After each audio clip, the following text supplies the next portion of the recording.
Reporters Roundtable provides viewers with in-depth examination of issues reported on leading media outlets across the world. A lively panel of journalists with comprehensive knowledge in all fields of endeavor, be it politics, health, business, sports, entertainment, information, communication technology, gender, law, international affairs and diplomacy, and a host of others will objectively dissect the matter of contention. On Reporters Roundtable, fairness, objectivity, factuality, and non-partisanship is our hallmark. It's the Double RT Show with Rebecca Ewa.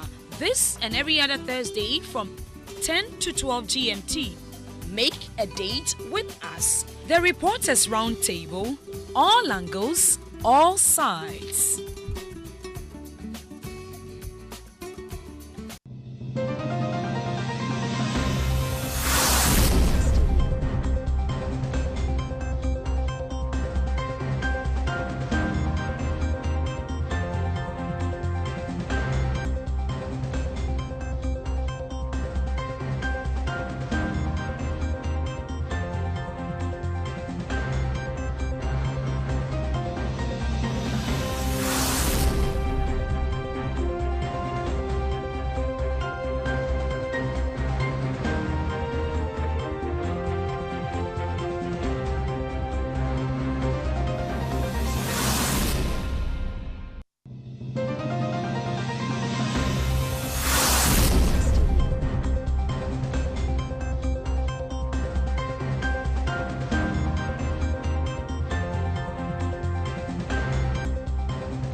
Welcome to another edition of the Reporters Roundtable, where we report the issues from all angles and from all sides. Now, Jim Wallis, the great American Christian political commentator, in his book God's Politics, says politicians try to make us afraid of the problem and they look for somebody to blame for it. Then they watch to see whose political spin succeeded either in the next poll or the next election. What he is saying is that when politics is dominated by the language of fear and scapegoating, the Christian lie detector ought to be springing up into operation. The word prophecy is thrown around quite a lot in talking about the church's involvement in politics. People sometimes say that the church is not being prophetic enough. They want to know why archbishops, among others, are not being adequately prophetic. The word prophecy is an important one, and because it's important, or because of its importance, we need to use it correctly. To be prophetic is not simply to be negative, critical, or just loud. In this context, it is about trying to identify the truths beyond short-term advantage, about trying to identify what it is that lies beyond winning and losing in the secular political game. And to discuss the issue of religion, politics, and the state, I have in the studio Reverend Dr. Kwabena Opuni Frimpong. He is the General Secretary of the Christian Council of Ghana. Apostle Samuel Yao Enchi is also the General Secretary of the Ghana Pentecostal and Charismatic Council, and Reverend Abraham Opoku Bafo is the second minister of the Presbyterian Church of Ghana in Kuntunsi. Welcome. You can also send in your text to 02444754422. You can as well send me that message or comment on our Facebook platform on the Reporters Roundtable at gmail.com. Send me that email too. I'll be ready to read it out. My name is Rebecca Ewa, and you are all welcome aboard. Welcome, gentlemen. Thank you. Today is the all clergy affair. We want you to say it as it is, from all angles and from all sides. Let me start with you, Apostle.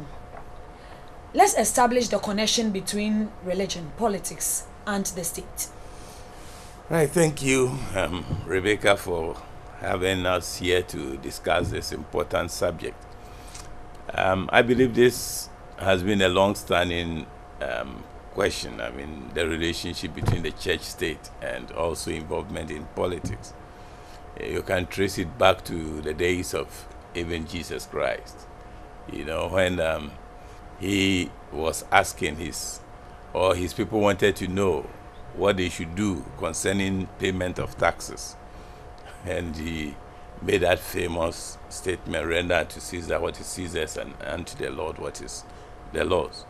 So since then there have been always some interaction, you know, with the church and politics, various degrees. If you go back, you know, to the ancient days, you find even as when the church started, it started after the departure of Jesus. There was this period of persecution when the church was greatly persecuted, and from there also there came the time when Emperor Constantine was in charge, when the state was promoting the church, you know. So there was that cordial relation between the church and ministers. You get ministers getting deeply involved in the affairs of the state.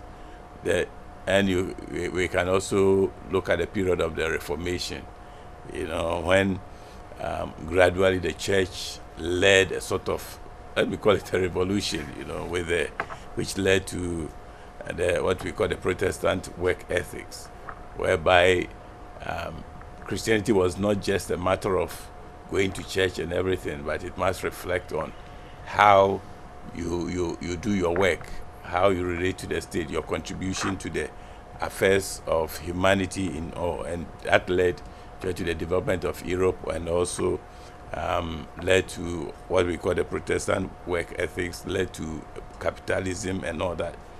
Then there came the time when, during the time of the Enlightenment, people started advocating, no, the church and the state must be separated and all that. So there came that separation that people have always talked about. The church must not involve itself in the affairs of the state, forgetting that every member of the church, when you talk about the church simply consists of people who are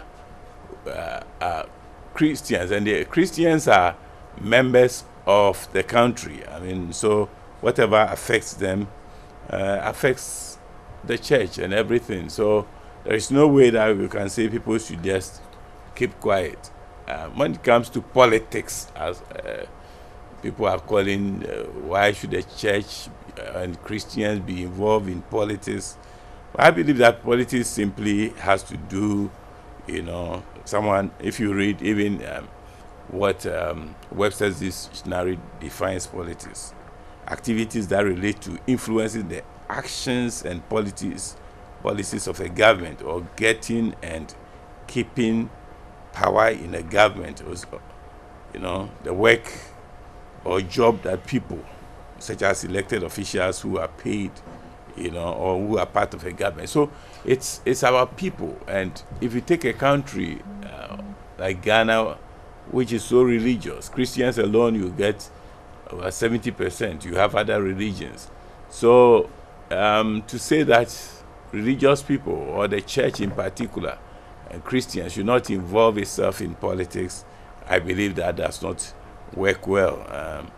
And therefore, we must, as a start, be able to say that there is no way that we can definitely say that there should be total separation between the church and the state, or the involvement of the members of the church in politics. Reverend, I'll come to you. The voice of the youth. I know you are representing the youth as far as this is concerned. Anything else to add?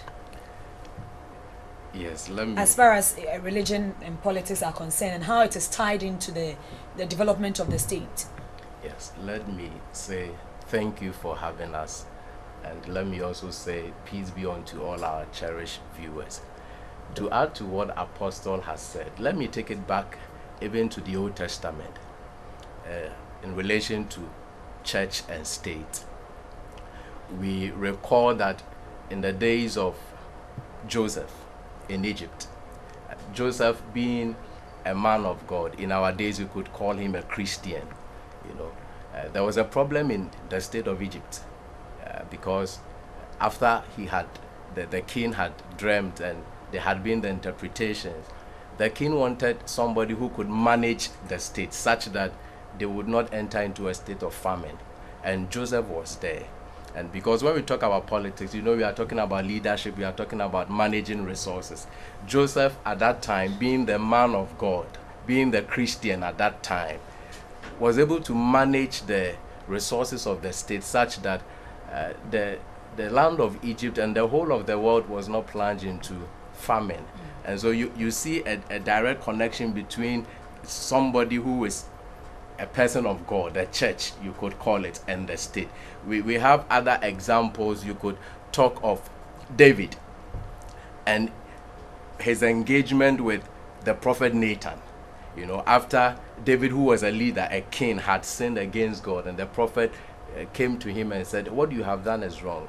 But how Nathan went about it, his language, his understanding of the issues, and how he was able to bring David to an understanding that he had sinned against God and he needed to repent. You see, that is a relationship between church and state. You see engagement between a king of the state and a prophet of God in those times. And you can talk of other examples. You can talk of Daniel in the palace of Nebuchadnezzar. Daniel was, call it a Christian in our days, a person of God, a man of God.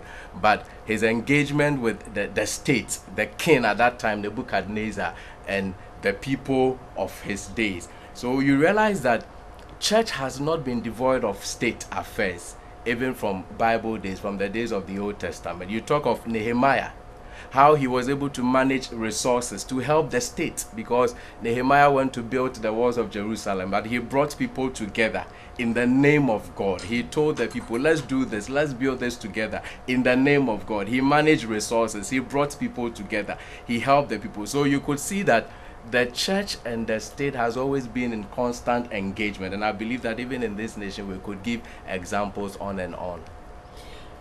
Right. Doc, your take. Yeah, maybe let me continue from where Reverend Opoku left off. If there's anything we don't lack at all in this country, in fact, if there's a sector of our national life that we have more than what we need, is in the area of religion.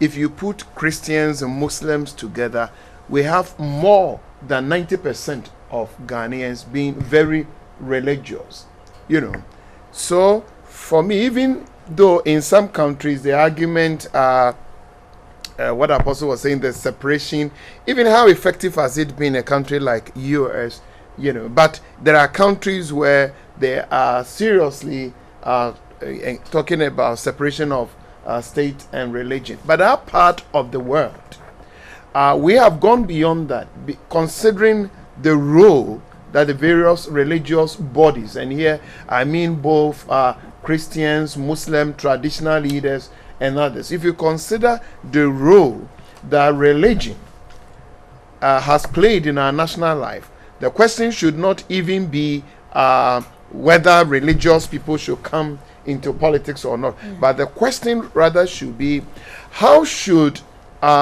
religion facilitate our national development? At the moment, that's a question that we in Ghana, we must be asking, that how do we position religion that it can facilitate our national developmental agenda, education, health, sanity on our roads, a question about sanitation, human rights questions. That is where we have reached, and it seems to me that is where the engagement must go. Yeah, but people who are hostile to the biblical worldview, for them, the separation of church and the state is self-evident and a legal truth that trumps all, will I call it, the Christian influence in politics and the policy of the day. But for Christians, some believe that, okay, fine, they hope to reverse the nation's moral death spiral automatically, and like the freedoms is renewed more so in national respect for biblical principles. Do you share in this opinion? Wait. I mean, you went to U.S. and Trump even during the election went to a Baptist church. Was going to the churches, and he was appealing to the evangelicals for their votes, and he was touching on biblical issues. Of course, you know what the Republicans stand for, but I would not even want us to spend our energies in what is happening in, say, U.S. and other places. I will not spend my energy on what somebody is saying about the Bible and all the tension.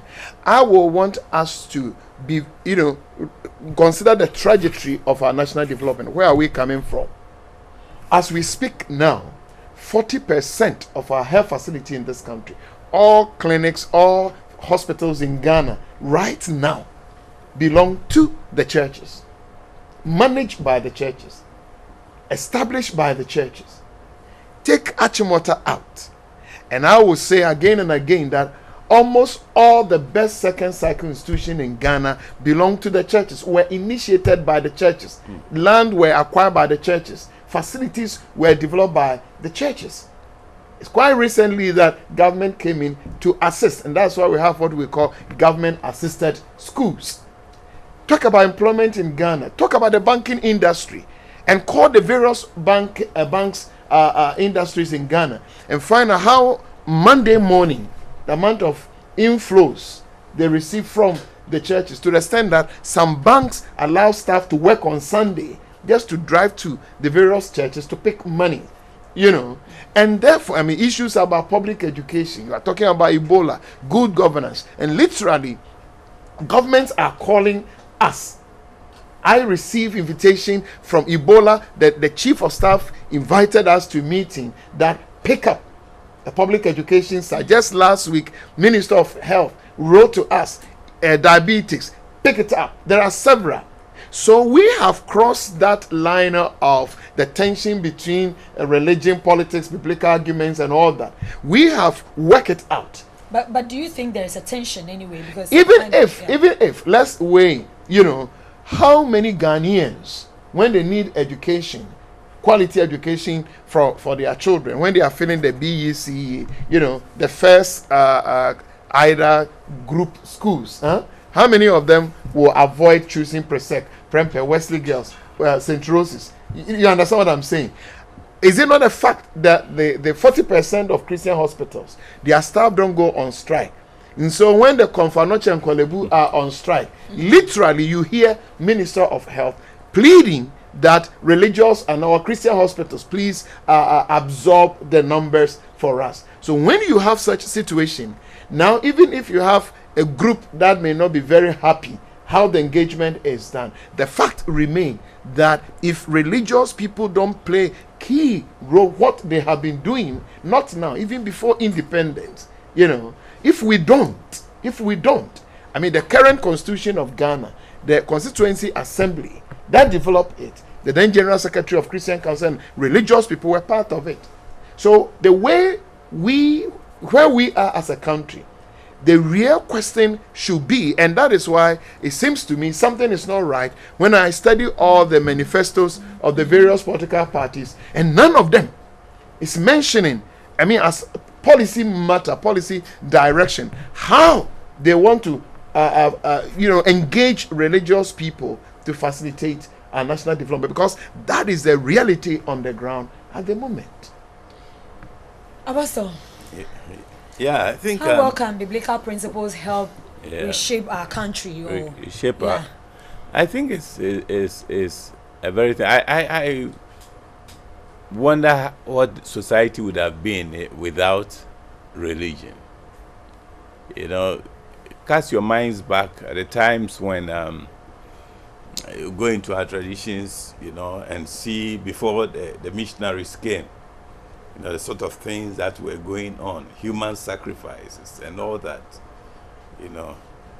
then enters Christianity and enters other religions. But let me limit myself to Christianity, and the teaching of the Word of God and biblical principles. Those of us who were privileged to go to mission schools, primary schools and the rest, where discipline was put into us, began to teach us the word of God, how a child ought to obey parents and all that. So you find that we began to grow, and then you learn about the 10 Commandments, which unfortunately has been thrown out in some countries, but all these things were being drilled into the child, and you find that morally things were better. In fact, I've heard arguments of people calling for the churches to take back the schools, because in those days you go to school, and right from primary school you are taught the word of God, and moral principles are drilled into you. You don't tell a lie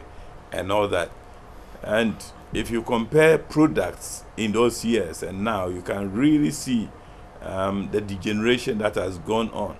You'll find that this moral crisis, like corruption and everything that we are crying about, I believe is because that de-emphasis on education, Christian education, or make it general, religious education in schools, where it was part of it, assembly, going there and being taught the word of God and everything.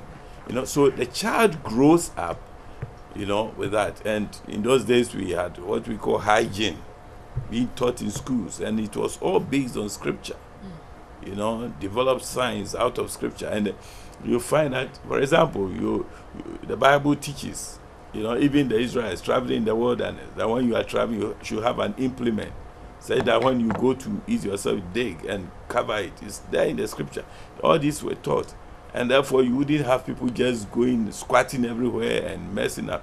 But you see, when you begin to de-emphasize these things, then society becomes corrupt. Because, let me put it that even the institution of government, is biblical. It's biblical. God gives leaders. It's interesting how he puts it in the scripture. Paul talks about Romans 13:1, asking that let every soul be in subjection to the higher powers, for there is no power but of God, and the powers that be are ordained by God. So you see, that's how leadership starts. And then he goes on to give the reason as one to restrain sin. For he says, for rulers hold no terror for those who do right, but for those who do wrong.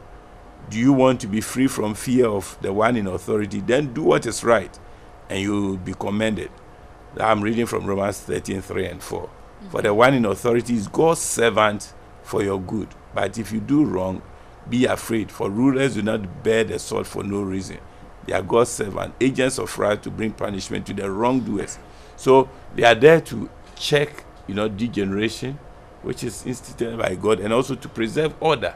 Leadership is there, and that's why we are here to pray for our leaders. And so what I want to say is that the moral fiber of society is developed when we allow the churches to influence, the population. Is it only the churches that can influence the populace? Well, I think that there are so many other institutions, but for the purpose of our discussions, we want to talk about the church and Christianity, and of course other religions like Islam and all that. Religion. Even when you go back to the days of the Reformation, great nations like Switzerland have been greatly influenced by people like John Calvin, who through the Reformation established universities, brought about massive development. So I think that it's really a misunderstanding when people think that church should be only going to a building and praying and then going home, because we talk about holistic development. And if you look, I've mentioned Switzerland, even America that we mentioned. I mean, look at the forefather, George Washington, the Abraham Lincolns. These are church people. These are Christians. And they built the nation on those foundations. And so you realize that it's not just going to pray, but after the prayer, there's something that church brings on board. There's some kind of development, some kind of agenda that church has for the nation. And I believe that if state actors would accept that the church really has an influence, and our General Secretary has mentioned some of the things that even in Ghana happens concerning church, even the banking sector, employment, and so on and so forth. I think that if state actors admit that indeed church has a part to play in our national developmental agenda, then together we can build the nation. Otherwise, if the church feels that it is being pushed aside, then there's going to be a problem. Another area also we need to look at is whether the church itself has, as a body, has identified itself as a state actor. You know, because you could also have people or churches, pastors, church members, Christians who think that for us, we are not interested in politics. We are not interested in governance, in leadership. We will go and pray and heal the sick and cast out demons. That is very good because that's part of what we do. But then there's a bigger agenda, because it's not just casting out demons, but also empowering the people. And that is what church has been doing. So I believe strongly that the church and the state has a strong connection, and we see it in Ghana. Apostle, before I come to Doug, you know the church is uniquely qualified to help people confront their sinful actions in order that they assume responsibility for whatever they do. Is this a true reflection of the church and its relationship with the state? Oh yes, generally. As I was saying that. I see Doug smiling. I know he has something to say, but let me take it. Generally, you know, as I say, I shudder to think of what the nation would have been without the church. That would really have been serious, you know. So I believe that the church is playing its part. Seriously. To the core, as we find it now. Oh yes, what's the church called to do? As I was reading, the biblical injunction to pray for our leaders and all that, I believe that we are doing that. You know, the church is praying for the leaders, praying for the nation. Sometimes, if you look at even this tension that is going on in the nation, you hear voices of reason coming from church councils. Christian council calls people to order. We call people to order. The Catholic Secretariat call people to order. You know, so all these are voices of reason that come. You know, sometimes human beings tend to lose their sanity. Excuse me to say that, especially when people jump onto platforms, political platforms, and the rest. They even forget that they are Christians and people of religion, and it takes those of us who sit at the back to call them back to order and tell them, remember that you're a Christian. And I believe that we're doing something good, and in our discipline movement and the rest, we are preparing the people who are fit for the nation, and I believe we're playing a very good role in this wise. Before I bring Doug in, let me read something briefly so that we situate it and see whether the church is playing its role as it ought to be. There's something in 1 Timothy chapter 2 verse 1 to 2 that said the church has the high responsibility towards the state. First is to pray for those in authority, whether they are godly or not. Another verse in Proverbs 25:15 and 1 Peter 2 verse 13 to 17 also opines that the church is supposed to counsel leaders on moral issues so government fulfills its justice mandate to punish evil and encourage good. And the final one is also seen in Matthew chapter 5 verse 13 to 16 and Jeremiah 29:4 to 7, which says that the church is to influence the wider community for the common good through its salt and light. With all these three examples that I have mentioned, Reverend Obunifumpong, is the church really fulfilling these mandates? These are just but three of the examples. I know, Rebecca, I know. I like something that secondary school headmasters and headmistresses do. Any examination you write, when they are giving you a report, they will find a way of adding there's room for improvement. And it's like it runs through almost every secondary school report you receive. More for improvement. It's a challenge for us, the issue you are raising. And to me, that is an issue that must call for national engagement. There must be, and maybe let me congratulate GBC24, your big people, your producer, for calling for a program like this. You may have also another one for Muslim leaders, and build on that. The various religious groups come on board. We are in a very important season. Where are you? How do you fit into the whole picture? And our politicians must listen to programs like this. You see, you because there's always a tension, and that is why when you were raising that, say the place you are going is a thorny place, and it's not just recent. When Ghana was moving towards independence, you realize that almost all the big six people were Christians.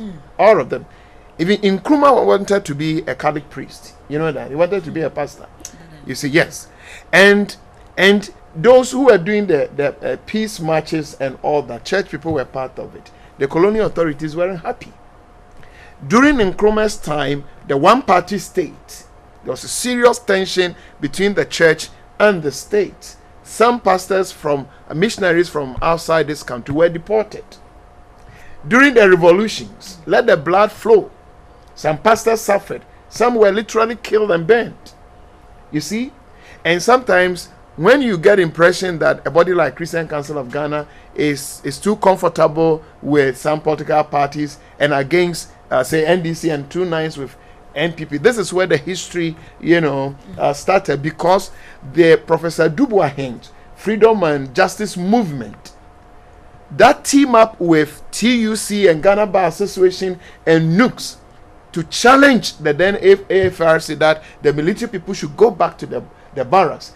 Christian Council of Ghana was part of it, demonstrating with Freedom and Justice Movement against the then AFRC, PNDC, later NDC. So you find the tension. And our recent political history, you realize that the churches will always be there. Now, interestingly, when government want the churches to feed the hungry people, they'll call us, go and feed the hungry. When you ask the question, why are people hungry? They say you are doing politics. And that is where the challenge is. In one breath, they need the church. The colonial authorities invited the churches, come on board, help. When you ask them, why are you still here? You must go back. Give us freedom. They will be attacking you. During the Nkrumah state, they needed a church. You challenge, why are we not voting? They fight you. During the revolution, the same. And it has not changed. At the moment, you hear, and it's not just only the current administration, Kufuor's regime and all of that. They will be inviting the churches, come and help. Now, when you ask them that why are you abusing the system, the amount of violence and cheating in the system, you are becoming honorables and excellencies. Let the process towards becoming an MP and becoming a president be decent. Uphold your integrity. Uphold your credibility. If you want to lead us as a member of parliament, you don't wait till the day you'll be sworn in to be called honorable. Your process, your campaigning, how you engaging ordinary people, let it also be as honorable as anything. If you are becoming a president, don't wait till the day you are sworn in. Let me use your platform to just admonish our leaders and all those political aspirants that please, if you are becoming an excellency and honorables, let the process towards attaining power be as honorable and excellent as possible, rather than abusing Ghanaian youth. You shouldn't become excellencies and honorables on the back of innocent blood. And those of you arming young people, arming them with all kinds of ammunition, it's a shame, and that must stop somewhere. You see, when they need you, the church, they come for you. Now, when you are telling them that we need decency in the system, you can't continue managing our resources like this. The corruption in the system and the abusive language in public discourse, then they say you are doing politics. Now, how to manage that at the moment is our challenge. But it's not a recent phenomenon. It's been with us for a long time. Moving forward, that is why, again, sometimes we have strong feeling that neglecting the religious bodies in political manifestos is not fair, because you see, on one, you say it's intentional. Given wish, the background that you have given, I would have wished we had one of them among us? Yeah. To answer this question, Becky, you have just asked, because that they know that 40% of health facilities are for the churches. They know that. They know when it comes to public education, because you see the church has a very strong constituency. You go to any village in Ghana, you have a church there. So in terms of mobilization and public education, the churches are faster than government. They know. So if we have an issue, Ebola, and you want to do public education, Ghanaians will accept what is coming from the church and the mosques faster than what politicians are saying. The churches have, religious leaders have, in terms of credibility, they move faster than government. But as to why, when their planners were designing, because manifestos are not just ordinary documents, these are documents that policy, and they give policy direction. And like we keep saying, every election is about the future. And so if I study a political manifesto, that suggests to me that somebody is not aware that a key partner of our national development, this group of people can be sidelined. You can't. Even though sometimes they have their full soldiers insulting pastors and attacking them, behind the scene they go back to them. Behind the scene they call them, get involved. So it's a very complex thing that we must manage. But I will still pray and hope that the various political parties will quickly respond, because we also vote. The 70% Ghanaian Christians, we also vote, and they must respect Christian vote. They should not sideline us. The issues religious people are raising must be addressed. I'm aware of Zongo Development Fund and SADA and all that. The intention is, this is a deprived community. Let us address their needs. I'm saying we have bigger issues also for other religious bodies that should not be ignored. They are as relevant as anything. Right, Doug, I'll come back to you. But Reverend Opoku Bafo, the question now becomes, can a proper, healthy balance be restored? Specifically, given the pronouncements and actions of some church leaders, can there be a proper balance? Yes, I believe that there can be a proper balance. I think the platform you have given us as part of the process towards a proper balance, because we are here talking about these issues, and I believe that, like the General Secretary said, politicians will listen. Also, church members and pastors will listen. It comes back to the issue of even letting pastors and church members also understand their involvement, because as we talk about these things, you would realize that it's not every pastor or even Christian necessarily who would understand that the church and the state has a strong connection, and that they must work hand in hand. So it comes to the issue of even building capacities of pastors and church members, church leaders, to understand the issues. We are talking about policy direction and all that. Pastors and church people must also understand these issues so that they can make meaningful contributions to it.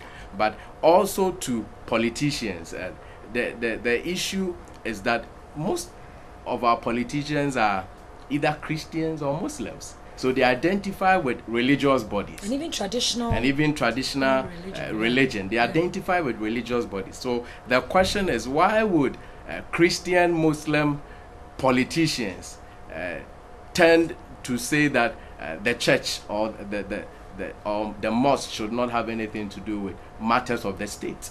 You see. So I think that, as I said earlier, is a misunderstanding, and some of these conversations, I believe that will go a long way to try to curb the situation, so that we can all come to an understanding that we need to partner each other for development. We can't sideline one. We need to come together, the church and the state, for the development that we all need in the nation.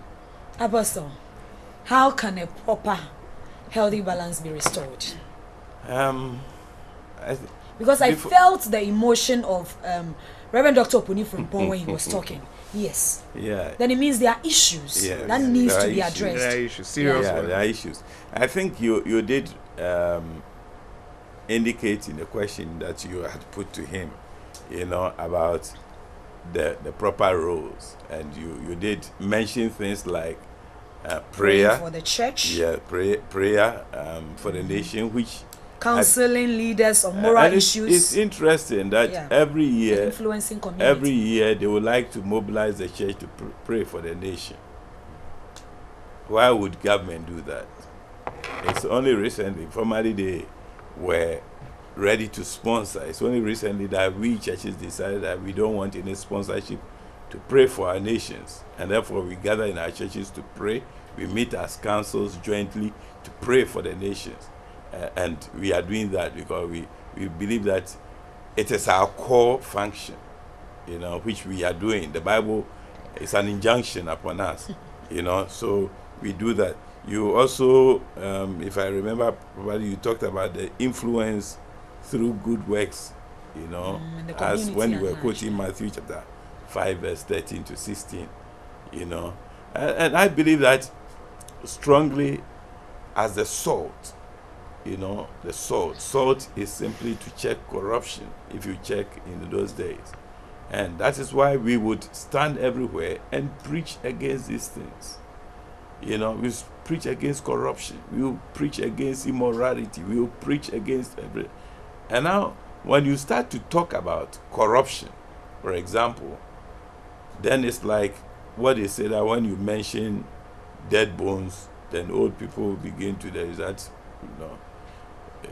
that proverb, English proverb, So it's like we talk corruption, then immediately, the church is doing politics. But I don't believe that it is so. It's our calling as salt, and we must preserve society. And being able to preserve society means that, and that's why you talked about the prophetic role. It is our prophetic role, to be able to call back to order that, Lord, we are losing our direction. We are losing our direction. As a nation, we started off well. We have wealth that God has blessed us with. I've traveled, I've been a missionary in countries, and I've seen that Ghana, we are very distinct. Get every vital resource, God has put it in our land. And why should people be poor? And therefore, it holds on us as church leaders to call attention that no, what we're doing is not right. Because if you expect us, talking about proper balance, to go back and help the poor, then we must make sure that the resources which God has blessed us is being put to right use. It's not being abused. It's not going to people's pocket, where a few people will grab the money and put it on themselves and expect the larger people to become sufferers, and they come back and then election time you go giving them some bit of money, you give them some goodies and think that you are doing them good. And these are issues that as prophets to the nation we will talk about it. And it doesn't mean that there is no balance. There is a balance. We will do our part, government must do its part, but we are part of the society. Our people are suffering. Go to the churches, and the poor people incidentally come to church more in their numbers. The rich people, will drive their church and come there, all right. But the poor people, and we are expected to give them hope. We are expected to feed them. We are expected to do that. But then it is also our responsibility to make sure that the resources that God has blessed us is being used right. And therefore, there tends to be that tension. But certainly, there can be a right balance in making sure everybody is doing his or her part. You wanted to add something, Doc? No. I like how that there can be a proper balance. And it seems to me we must work at it. We must work at it because elsewhere, governments have been able to, maybe fulfill the dreams, aspiration of their people. Even there, they still need faith. At the moment, United Nations, our Sustainable Development Goals, and United Nations, Africa Union Agenda 2063, the African, we want the next 50 years, all of the document policy, I had a privilege of being part of making significant contribution to the development of the Africa Union Agenda 2063. And all of them, Sustainable Development Goal, that our president happens to be the vice chair, there's a place for faith-based organization all of them, there are specific roles that the moment United Nations, Africa Union have identified for faith-based organization. Now, if we can do that for our country, that government will recognize the role, the strategic role religious people play, sit down and we map out, we will do ourselves a lot of good, rather than giving impression that we can ignore them. When we need them, we go for them. When we are done with them, we drop them. Now, that is where the challenge of having the proper balance will emerge from.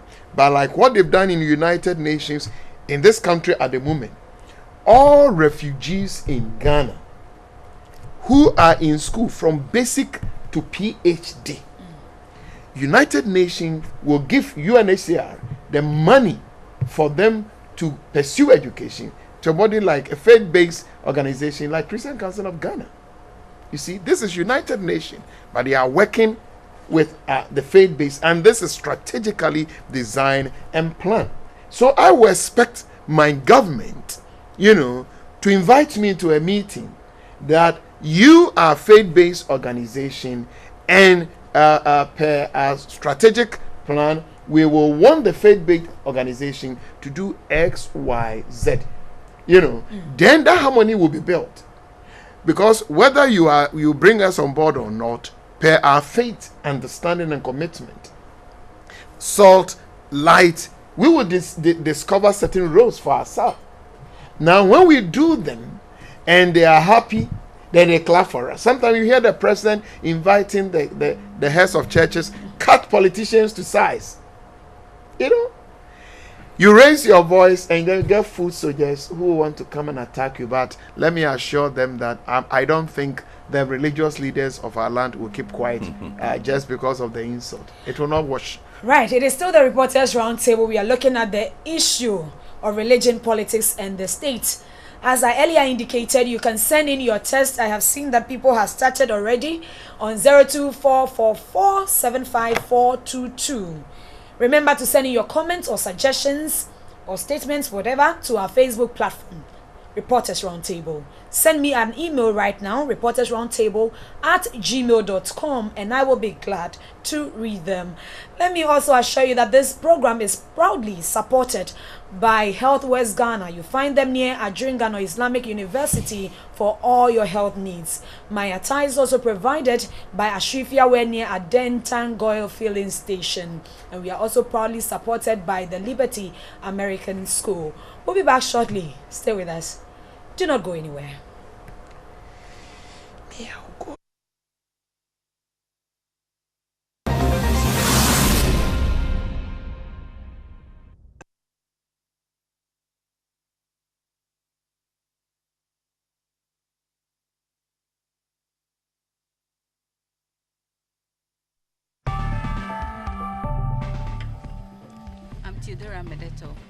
Join Becky and other colleague journalists on Reporters Roundtable this and every Thursday.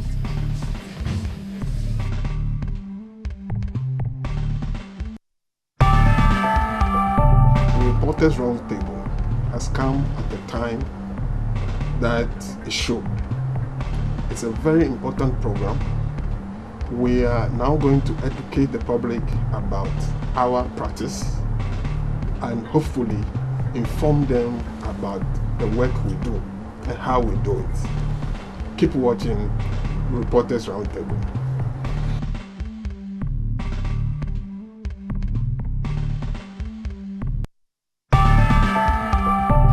Journalism is dynamic, and as part of our responsibility, we are supposed to go out there, fish for information for the public. Today in Ghana, it is our duty to ensure that the masses know what is going on in society. Reporters Roundtable is a program that you can get all these things. Watch Reporters Roundtable with Rebecca Iwa this and every Thursday.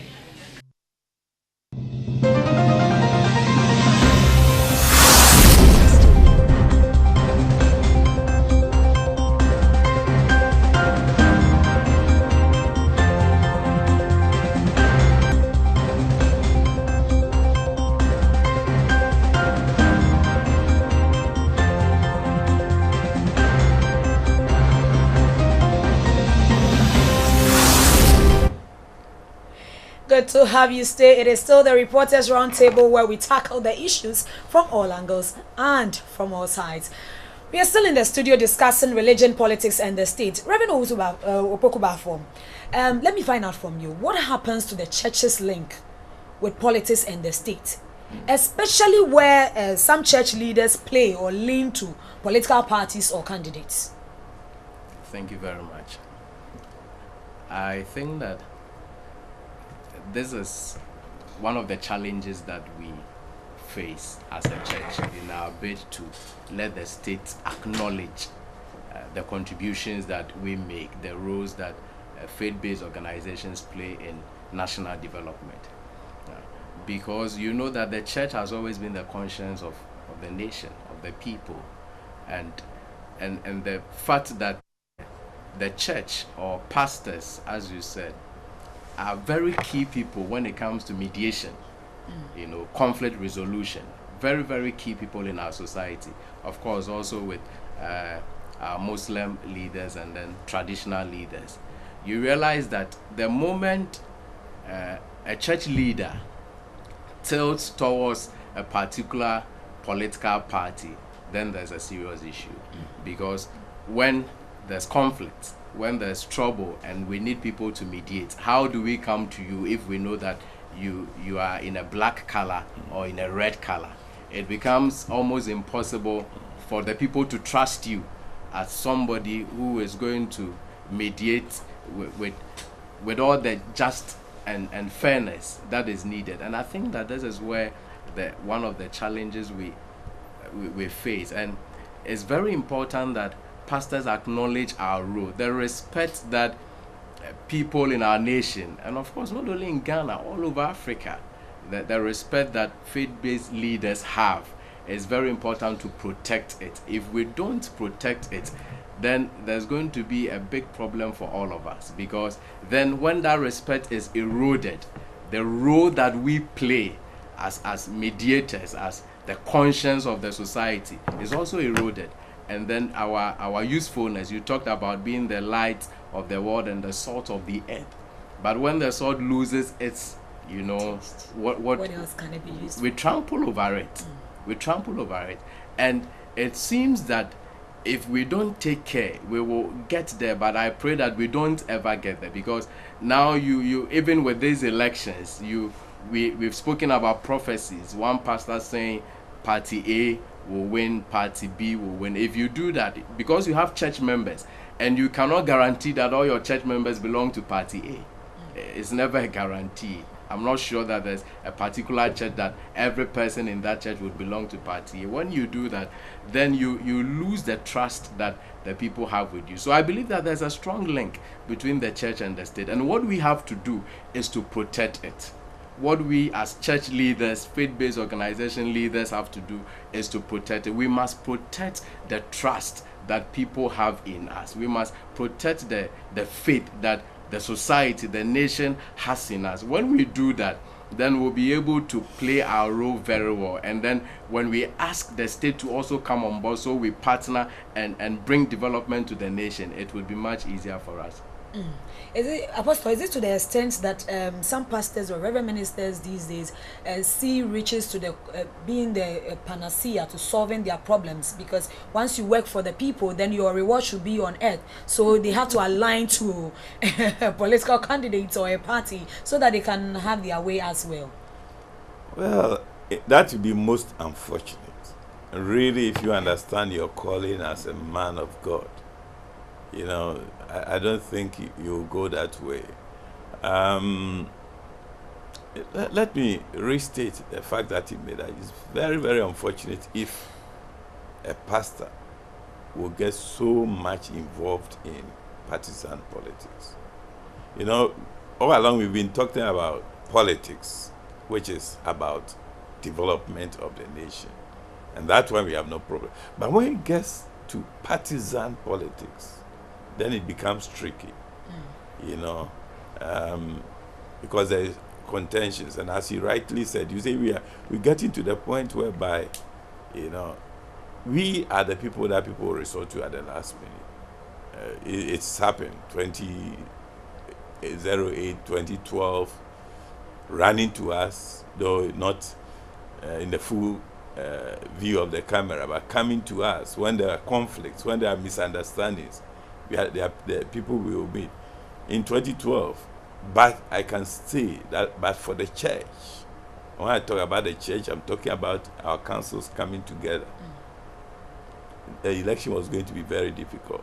When it came to constituency opening last minute to the examination, to the election, we had to summon meetings, calling the electoral commissioner, calling the parties together, and to strike a deal. And that is how we got where we were. So,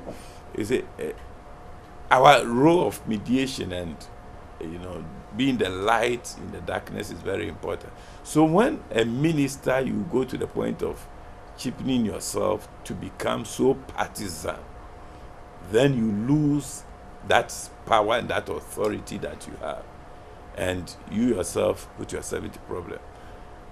And worse still, if it is for the sake of what you get, maybe someone comes to see you that, no, you speak for us, we're going to give you a pajero or something, and so for the lack of it. Your people are able to do that, and God has called. I have always believed that it's God who called me, and if it's God who called you, then your rewards come from Him. You work for Him, and He motivates people to look after you. Frankly, that was where I was coming to, Apostle, because God has called you. Yes. And definitely God will not come down to give you the car and the house and the money that you need. Definitely God will work through people. Yeah. So if God works through that political party or that candidate to bless you. No. The motive is wrong. Okay. The motive of joining them is wrong. And any form of inducement. We're talking about corruption here. We're talking about corruption.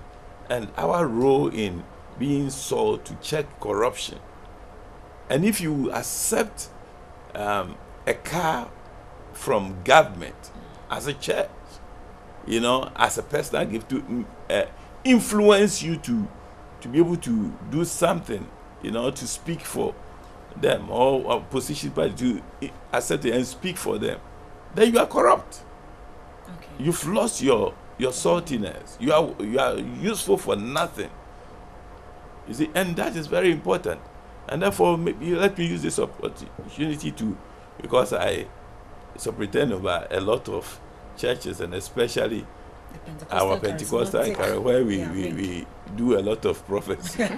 We'll come to that. Yeah. You see, so, and to appeal to them that please do not cheapen yourself. We don't have to cheapen ourselves to that point of selling, our heritage, selling for a mere pottage, like Esau did. We have a role to play. People are looking up to us. Whatever comes from my mouth is considered the word of God. And therefore I must make sure that whatever I speak it in line with God's mind. And also, why do I speak it? Is it to bring encouragement? Is it to bring correction and all that? Why should I go and stand and say, God has shown me that candidate?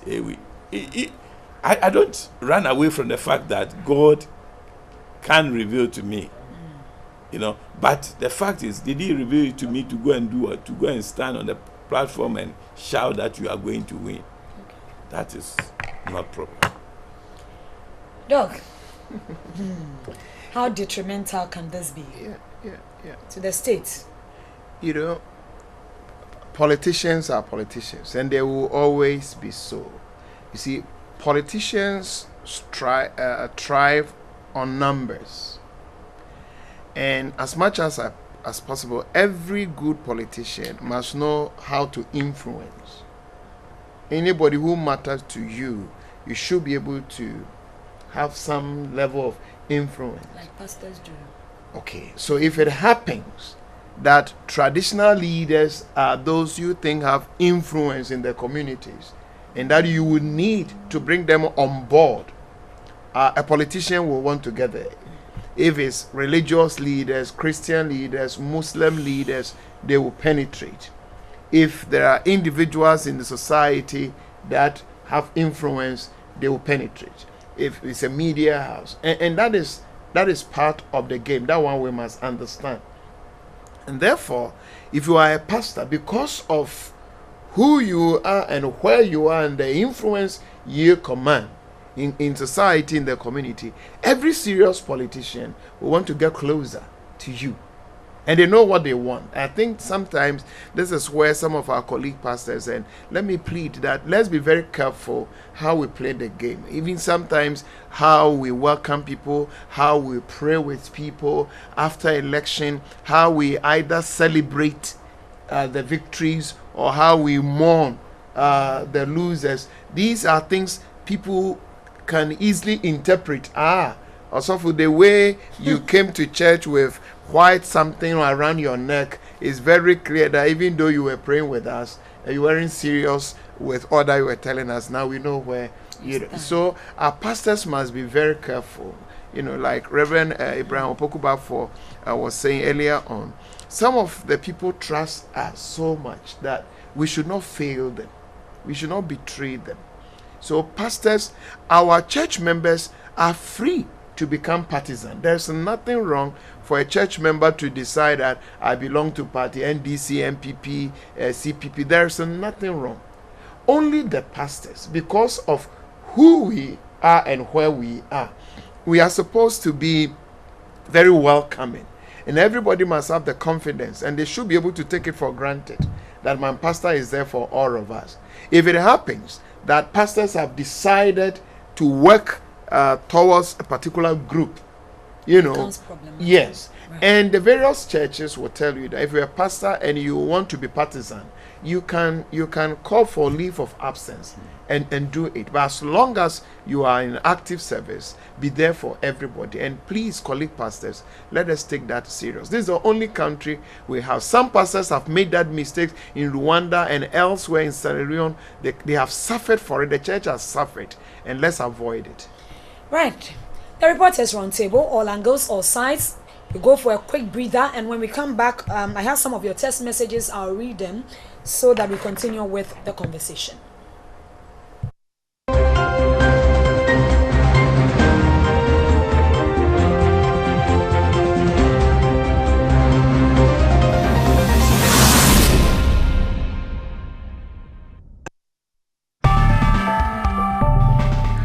Reporters Roundtable is a platform for journalists to express their views on topical issues objectively.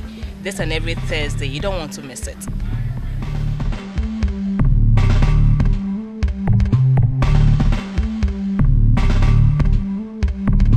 Have you stay with us?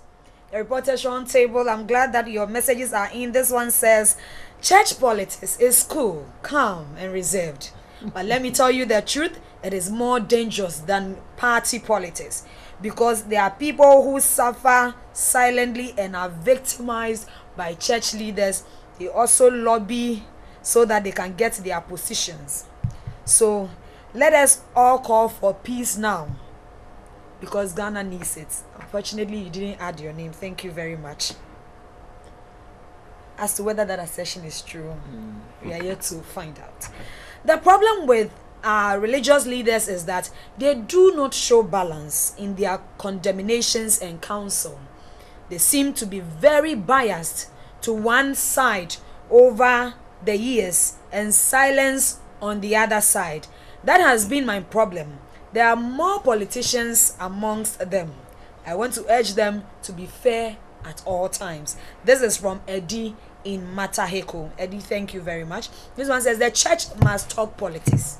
But if you see a clear bias like that of, I'm sorry, I certainly cannot mention this name on air.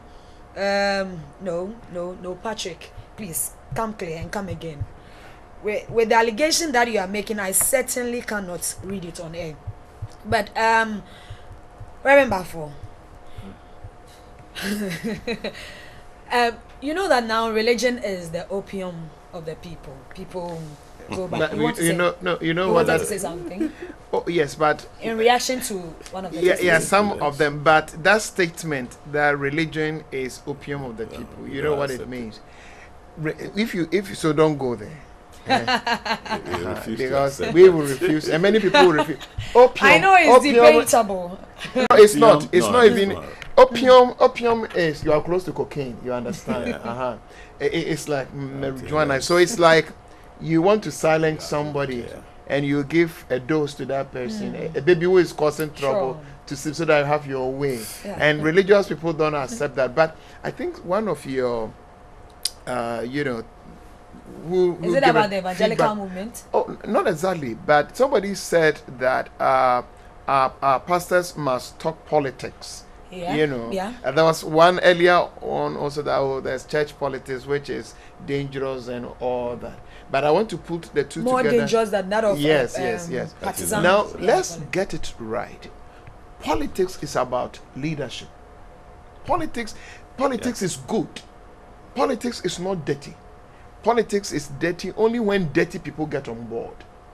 Politics is how do we govern ourselves? How do we manage our lives, our resources, our time, everything about us? There's politics at home, in marriages. There's politics in bedroom. There's politics at workplaces. There's politics in church. And of course, we have national politics. And so that notion that if politics is in church is a serious issue, it's not. Because we elect leaders. The process towards discerning who should be our leader is political. So there's politics in the church.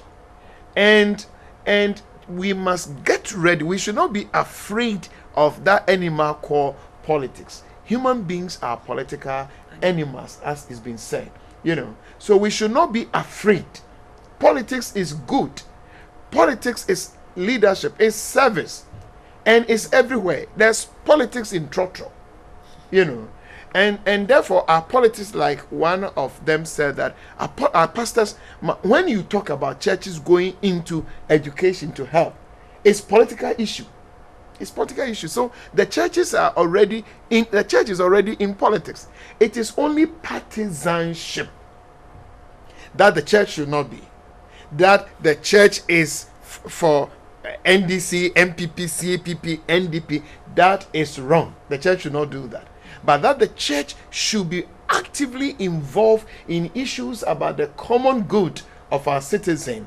If the church is relevant, it must be there. So we should not be afraid, that there's church politics in the church. Yes.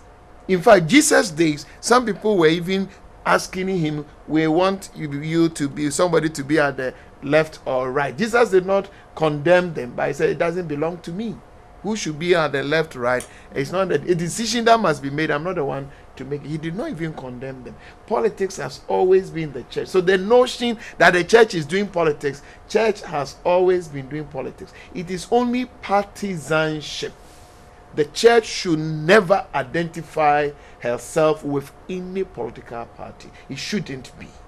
Right. And let me also just address one of the issues that was raised about being overly critical of a particular. Really, if you are in government, you will feel the heat. Honestly. Because as prophets, as people who are, we are interested in how you are using what God has given us. So once I've voted you to be there, and you get there, the people have chosen you, are the choice of the people, then as we have a duty of making, how are you using what we've committed to you? And therefore don't expect me to concentrate so much on whom we haven't committed resources. The Bible says that he whom much is given, much is required. And therefore, once you are in government, you feel the heat from the church. But if you get out, you are not fortunate, you are voted out, then you cool for a while, and so maybe that explains why the person feels that we are critical of it. But once we've committed resources into your care, we expect stewardship, and you account for your stewardship. Okay, Reverend Bafo, a quick reaction to the fact that church politics is rather dangerous than even parties. Because silently, if you don't belong to some caucus, obviously you won't get to where you want. Oh, yeah. We don't do campaign. We do campaign church. Oh, people do silently. They lobby. I see. Yes. We have said that politics is about management of resources. It's about influence, about leadership. So obviously, even in church, there are influences. But let me, from where Apostle ended, the church is not partisan. And that is why, the church would work with the party in power. What it means is that if the party goes out of power, the church works with the government of the day for development, because the church is not partisan. And I think that is very important. Again, on the issue of inducement, let me touch on that, because an aspect is when pastors take money and all that and speak for one political party, like Apostle was giving example. You see, the other side of it is also when some people are induced to keep quiet, and for me that is even very more dangerous, because somebody can take something from a person or a political party, and the person decides, I won't talk. So you may not even know that the person is doing the bidding of a particular political party, because the person has not spoken. But for me, that is very dangerous, and that is why it's important that ministers, and especially young ministers, up and coming ministers, must be very careful in our relationship with state actors, in our relationship with even church members, in our relationship with people of influence, because a gift today can mean that tomorrow you must keep quiet. But it's important. It is true that there's politics in church, but of course, like the General Secretary said, it's not only church, it's everywhere. I believe that here there's politics here, because we have shared resources. There's water here for each and every one of us. And if I had not gotten a bottle of water, maybe I would have asked the question, why didn't you give me a bottle of water? You see, I would have raised an issue. So I think that yes, there's politics in church, but it's all about leadership and for the good of the nation. Apostle, let's shift attention and take a look at the role of the evangelical movement as far as their involvement is in the American elections or in politics. How similar or different are their roles from that of our churches in Ghana and its politics as such? Right. If you did follow the elections, you'll find that, in fact, I subscribe to a lot of evangelical groups over the world, and some of them from America, and I followed them, and you find that on no occasion are they, do they become too partisan, sort of, even in suggesting about moral values. And interestingly, all their point was about engagement on moral values. Oh, we found Trump going to there and speaking to them, and he was scratching where it was itching, because the church in America was worried about where the nation was drifting into in terms of homosexuality, in terms of abortion rights, in terms of many others, prayerlessness in school. And so you find that when they got someone who would speak to those issues, naturally they would meet and pray for the person. But when they came out, you would never hear in their churches them speaking that vote for this person. But they would, in all the releases that I access, you find that they will speak about the issues, this, that, and this one presents these chances, this one presents these chances, but as to your decision, is left to you. And I believe that is right. If the church in Ghana does that, I don't think there is an issue.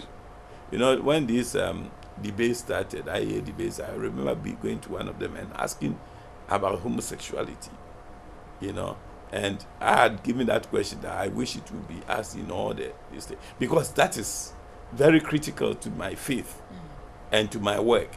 And therefore, if I ask that of you, it is not that and if, let's say, you are for the promotion of that, it doesn't mean that I'm against you, you know. So you have to be able to satisfy me and those who believe likewise, to convince them to vote for you, you know. And these are issue-based, you know. It's not like you're collecting money to to toe a certain line, but you are basing on issues. Yeah. With what Apostle has said, how have you juxtaposed this with what is happening in Ghana now? How, especially Donald Trump, has some challenges with some of his utterances, though, you know, nasty woman, that kind of thing. But there's something he did. He took the evangelicals, the religious bodies, he attached some level of seriousness. He knew the concerns they were raising. He knew their worries, issues about pro-life, issues about same-sex union, you know, that now American Christians are becoming afraid during Christmas. People are afraid to even put on Merry Christmas, you know, in front of your store. You know, all these things are fading. And he raised those issues. And these were issues that especially Christians in U.S. could easily identify with. That you know, and so there are messages. Whether he was serious or not is another thing. But at least he was able to identify some of the issues, confronting issues that American Christians were struggling with quietly, you know, but there are issues. And then you find this guy talking about them, you know. And sometimes that is why we are saying that our politicians should not take the religious people for granted. There are questions religious people are asking. There are concerns. We also vote. Somebody must pay some interest in the concerns of the religious bodies. They are very important. But by so doing, we must also not take it that I do that just to go, because politicians are smart guys. Lie to them, giving you unnecessary, you know, promises and hopes. Oh, if I do this, and don't know they are lying. You know, and that is why I would have loved to see these things already addressed in manifestos, rather than somebody going behind a door and whispering things to it. Let it be public document.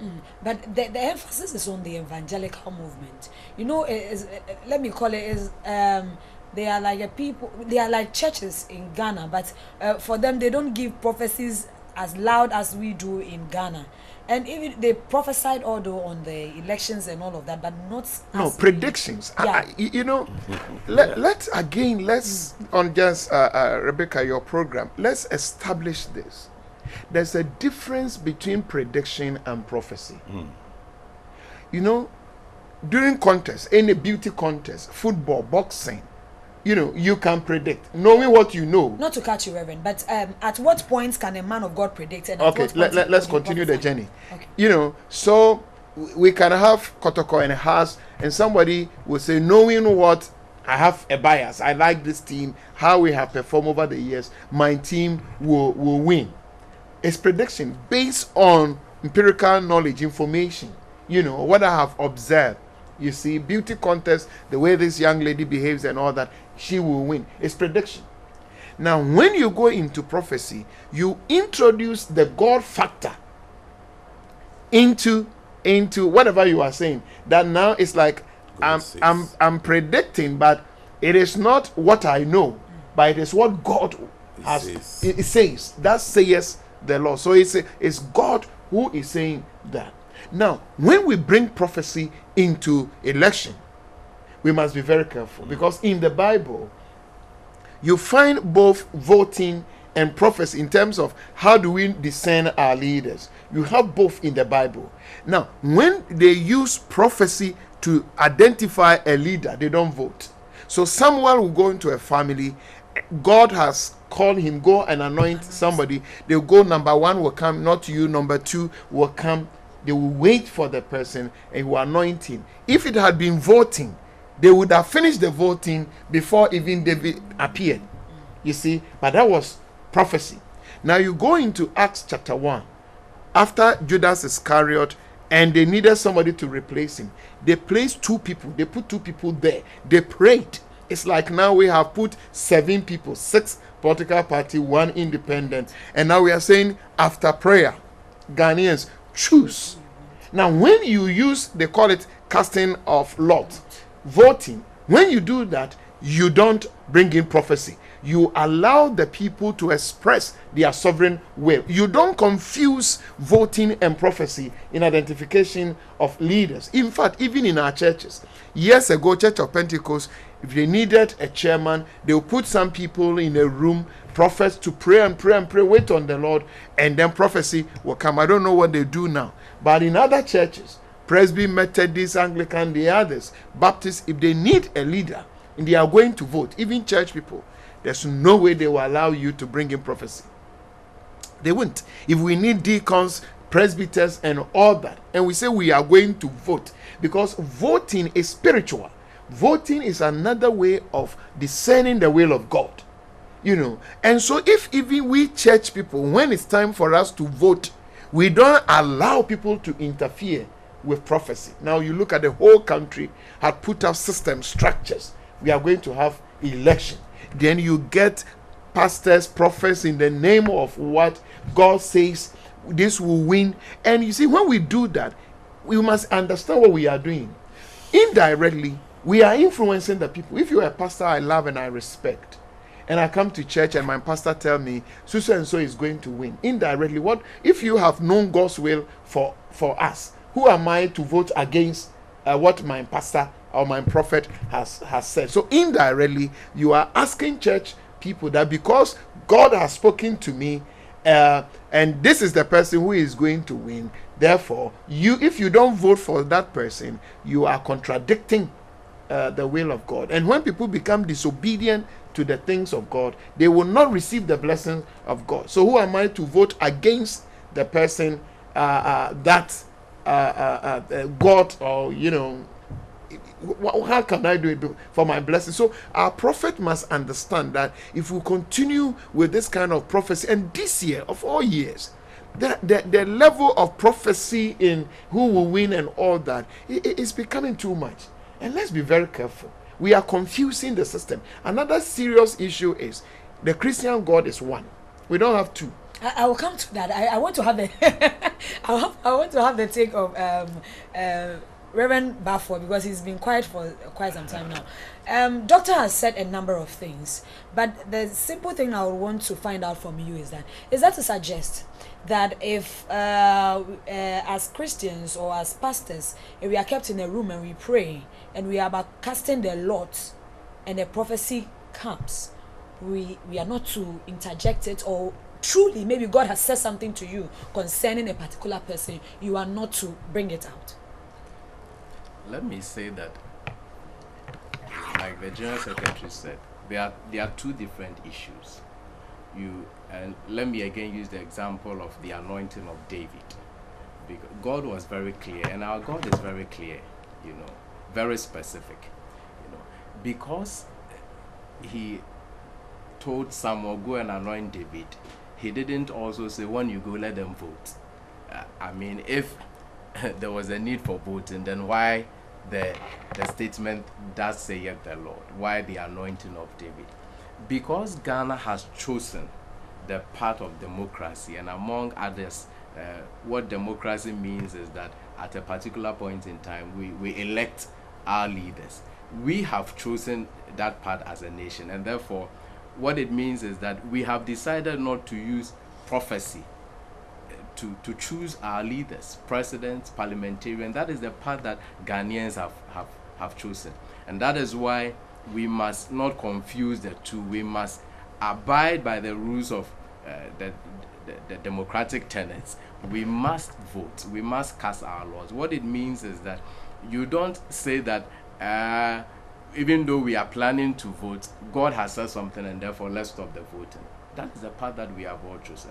So for me, that is the path that we should go. Again, with the issues of the church's influence in the elections, like the evangelicals in the US, I believe that, you know, politicians have a balance, sharing the national cake, you see.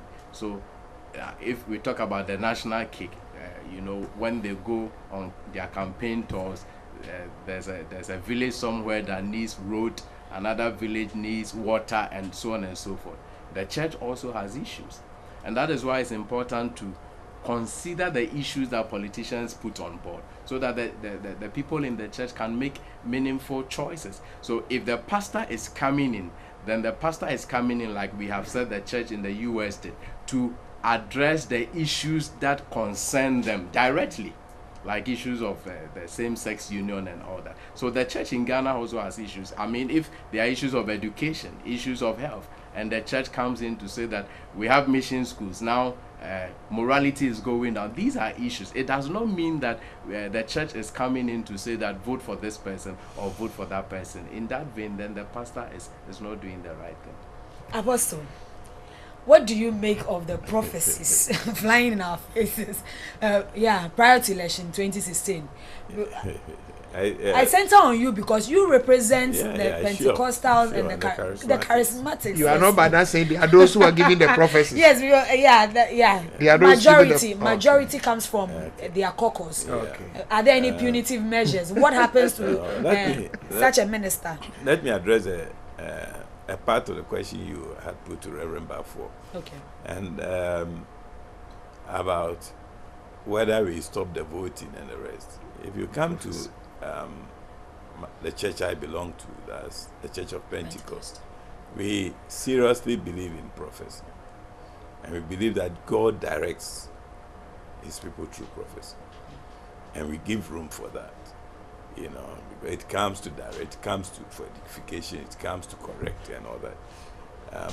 Then we have what we call directive prophecies, and that's a major issue, whereby God says, "We want you to go this way." But even that, Bible again gives room for prophecies to be judged, and the Bible is clear about which ways prophecies should be judged. We look at the vessel that has given the content of the prophecy, and so on. So we have that. So in our case, if you go and prophesy that I want this person to become the leader of the church, which is allowed in our system, we haven't stopped it. We take it. But then it has to go to leadership, and they have to go and pray, consider it on its merit. They will judge it. Look at all the issues there, and look at the fact that so is it acceptable? And even if they accept, because the Constitution also gives them the right to consider candidates, available candidates, so they take it as one of the things that the possibilities, and then they weigh and they say, okay, this person who has been nominated, does he qualify?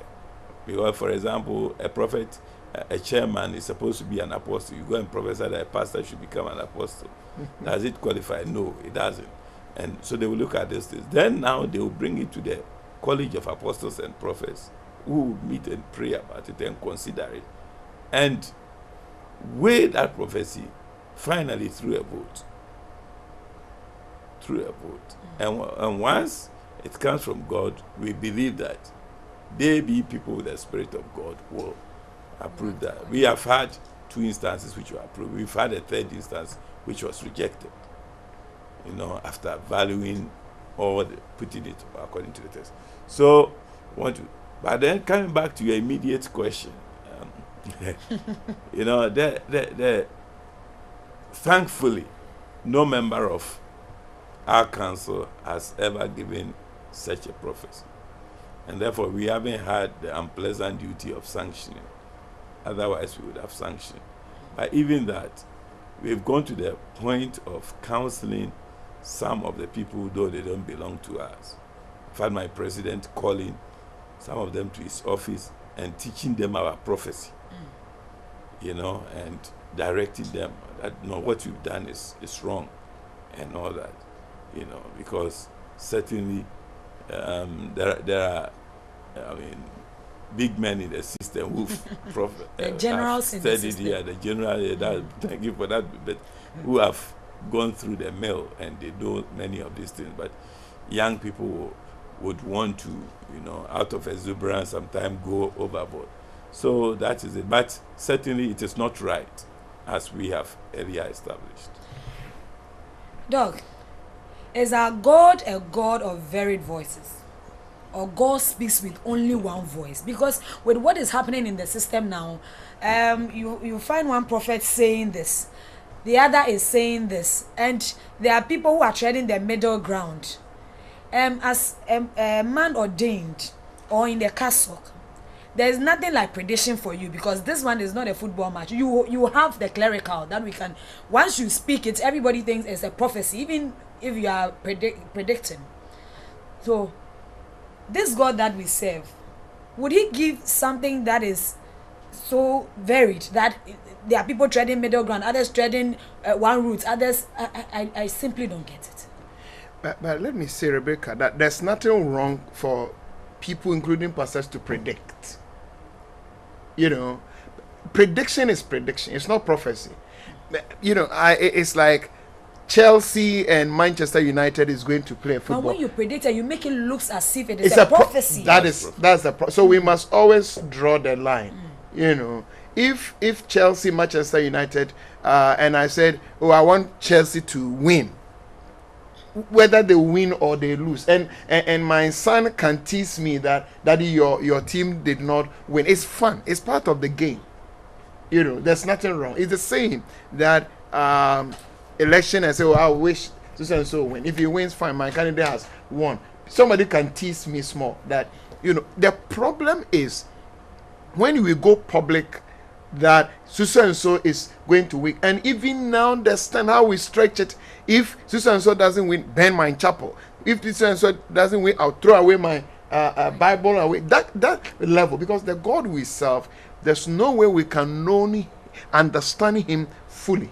We can, no human being can understand God 100%. Anytime we get to understand God fully, he will cease to be God. You see, so we need humility. Our prophets must exhibit some level of humility. The fact is, we don't have a national prophet. Years ago, they have a national prophet. And therefore, you know, it's like what you have in Islam now. They have national chief imam for all Muslims. And so, if it had been Christianity years ago, then the national chief imam would have been the one who qualified. And nobody will contradict the prophecy that the national prophet will give. We don't have a national prophet in this country. Nobody is occupying that office. In fact, that office doesn't exist. The Christian God is one. We don't have two gods. Christian God is one. Now, I have heard prophets who have prophesied that Nanado is going to win. I've heard others, not the same group, who have also prophesied that President Mahama is going to win.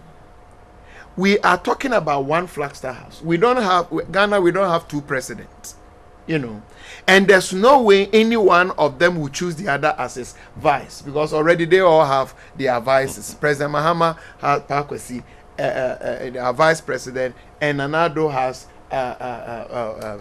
Dr. Baumia. So I doubt that anyone will win and even go to the other for his vice.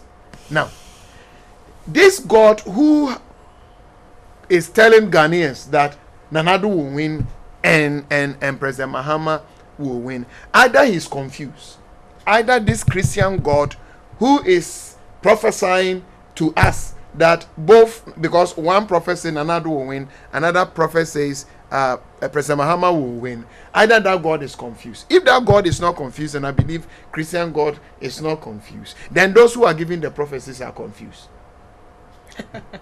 There's confusion somewhere. Either God who is talking, that one God who is talking to this prophets, he is confused, so he walk to you and say, Becky, so and so will win. Then you go to Apostle, you know, then he's a confused God. Or is our God a confused God? Then the two people who are using his name to address Ghanaians are confused. And the prophets must understand what they are doing. It doesn't mean that when we choose voting, prophecy is irrelevant. That is not what it means. I like how Apostle described what happened in Church of Pentecost, that they are going, eventually they will vote. prophecy is still there. They are examining and examining and examining. They get to a point, then they vote. You see? So now there's nothing wrong, people having prophecies and vision. But the prophecy and the vision must remain in the cathedral. They must remain in the prayer room. You see, when Christians pray, they end with Amen. Amen means your will be done. So even when God has revealed anything to us, we pray and pray, Lord, let your will, what you have revealed to us, be done according to your will. After December 7th, if what the visions, the prophecies we've received come to pass, we will praise him that our God is faithful. What he revealed to us in secret, he has done it out there. You know, that is how it should be. So that prophecy must guide prayer meeting and all that. It should not be a public thing trying to influence people with all the boldness and all that. And I so and so will win, and if he doesn't win, bend things and do that. You know, friends and colleagues, let us understand. The word of God says iron sharpening iron. When we talk like this, it's not like we are indicting anybody. We are in together. You know, at the moment, there are churches in Syria, there are churches in Libya. Pastors can't go to church in Aleppo, in Mosul. The bombs that are dropping, same also imams, Muslim leaders can't go to mosques. You know, so it's not a game that we are playing here. It's a serious, where we have reached the few days and weeks ahead of us are very serious. And let us present a more serious front. You know, we are not kidding. We are not joking. This is not the time that we need superstars. In fact, the serious ones must even go background and be praying more. If we are coming public, we must go public to do public education. You know, and we must go public to do mediation and reconciliation. But let us be mindful how we will add to the confusion which is already out there. There are real confusion out there.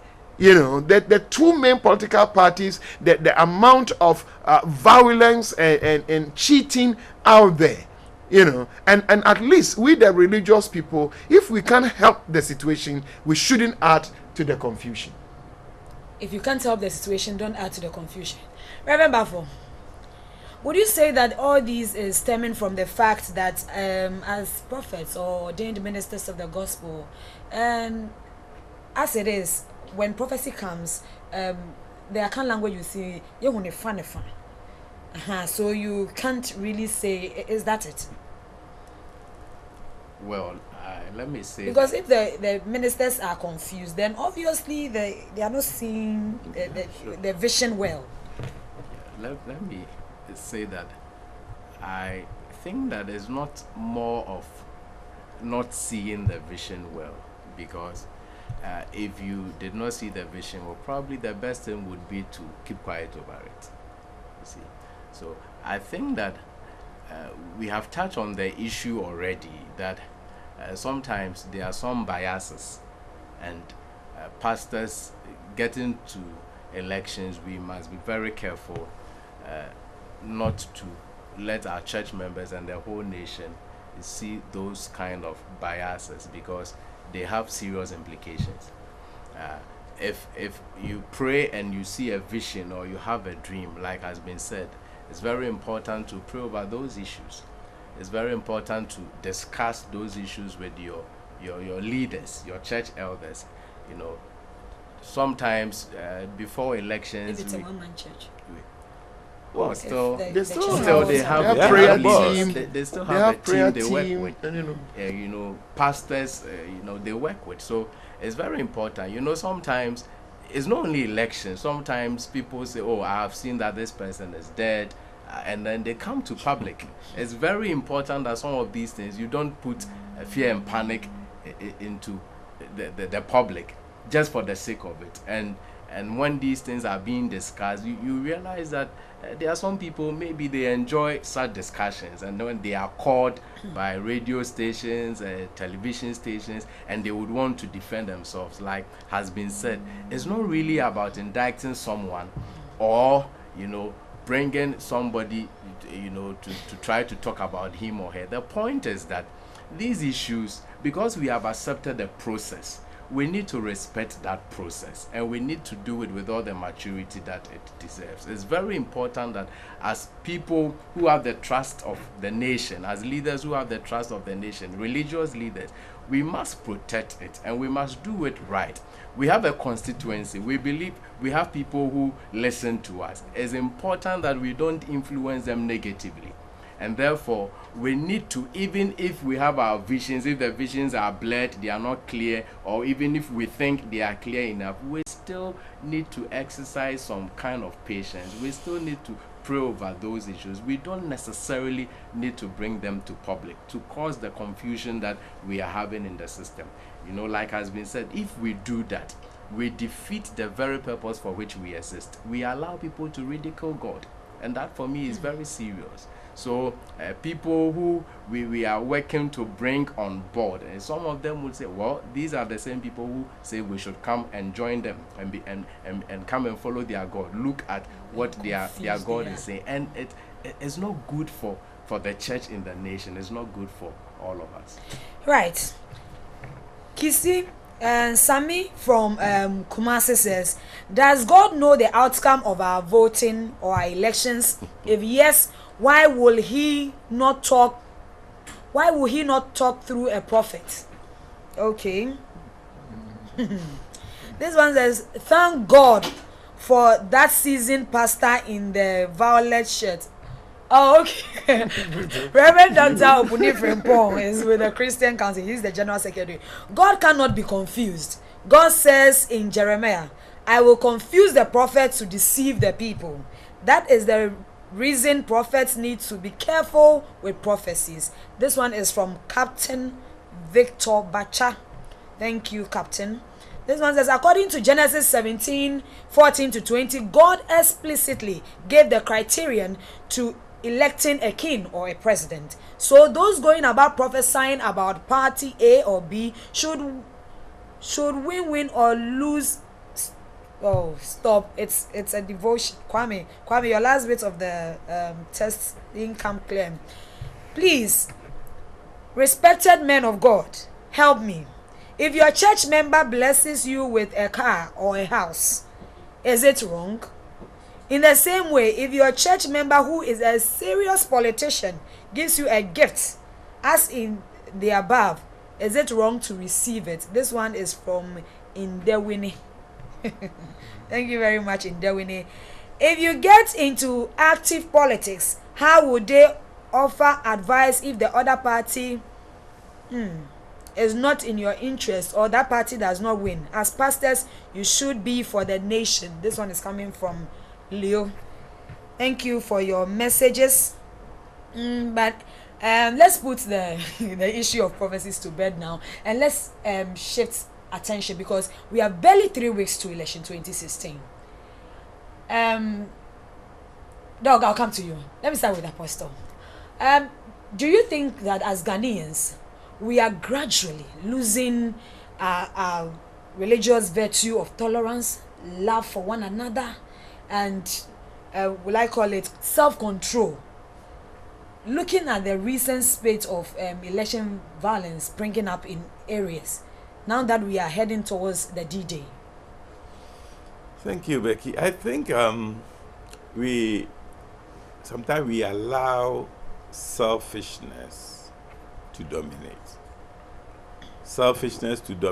And when you see the human body, we are spiritual. We are spirit beings, yes, living in a body with a soul. But we also, because of the soulish influence, there is carnality. And that is where your emotions and everything, you know, the things that you desire so much, that it fights against your very spirituality.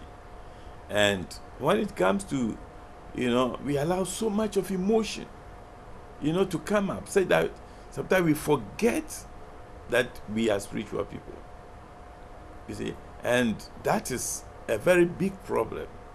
You know, my church people decided this year that we talk about, you know, being an example of Christ for 2017, where we're going to teach our members what you should be in order to reflect Christ in your character.